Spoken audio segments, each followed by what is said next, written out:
Hello everyone, in this video I will show you how to fix the message that says Steam needs to be online to update. First, open Steam on your computer. When Steam opens, look at the top left corner and click on Steam. A small menu will open. Click on Settings. On the left side, look for Downloads. Open it. Now scroll down until you see the button that says Clear Download Cache. Click on it. Steam will ask you to confirm. Click OK. Steam will close and restart. After it restarts, try updating your games again and see if the error is gone. If the error is still there, we will try the next step. Close Steam completely. Make sure it is not running in the background. Now, press the Windows key and R key on your keyboard at the same time. This will open the Run box.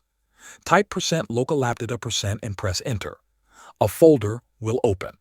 Look for the folder named Steam. Right-click on it and choose Delete. Do not worry. This folder only stores temporary data. After deleting it, open Steam again and allow it to reload the files it needs. Check if the problem is fixed.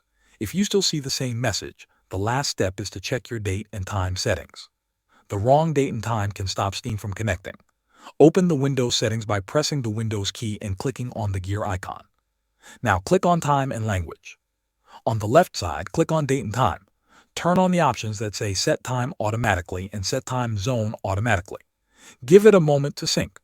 When it updates, open Steam again and try updating your game. These are the steps that fix this problem for most users. Thanks for watching.